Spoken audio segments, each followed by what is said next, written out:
Bonjour et bienvenue à tous sur le Prof de Pharma, une page qui vous offre du contenu pharmaceutique clair et pédagogique. Alors aujourd'hui, on va aborder un sujet qui touche malheureusement toutes les officines. On va parler des pénuries. Alors une pénurie, ça se caractérise par l'incapacité d'obtenir un médicament par un certain nombre d'officines.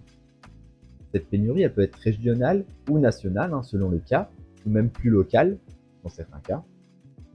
Et il arrive très souvent que les laboratoires fixent des quotas avant d'arriver à la pénurie.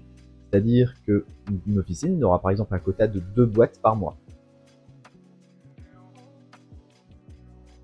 Alors déjà, on va parler de la surconsommation mondiale des médicaments. Finalement, on s'est aperçu que suite au Covid, notamment, on avait de plus en plus de pays émergents qui finalement avaient une demande croissante de médicaments. Étant donné que les industriels n'ont pas augmenté leur production, on a forcément on a plus de demandes pour le même nombre de médicaments. Donc ça met aussi en tension finalement les matières premières pour fabriquer les médicaments. Un autre argument souvent mis en avant aussi, c'est le prix bas des médicaments en France.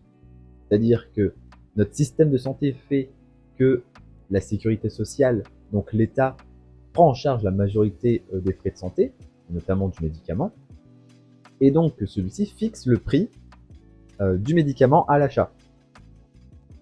De fait, un industriel qui produit toujours trop peu de médicaments, il va les vendre en priorité à celui qui offre le plus. Et aujourd'hui. Mais tout un tas d'autres raisons sont possibles, des problèmes dans les lignes d'approvisionnement, des erreurs de qualité aussi, qui font que par exemple une chaîne doit s'arrêter pour comprendre d'où vient le problème, des problèmes de transport, des fermetures de laboratoires, etc. Au comptoir, les conséquences, elles sont bien visibles. C'est-à-dire qu'on a un patient face à nous à qui on ne peut pas délivrer le traitement. Et donc, le patient, lui, ne comprend pas pourquoi il ne peut pas recevoir son traitement.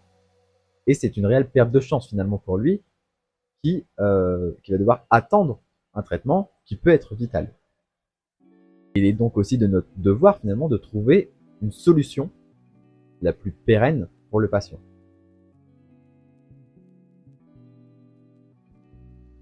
Cette vidéo sur les pénuries est terminée. J'espère que cela vous a plu et que peut-être vous comprenez un peu mieux les enjeux derrière ces pénuries. En attendant, moi je vous laisse liker et laisser un commentaire. Et puis sinon, moi je vous dis à la semaine prochaine. Bye bye!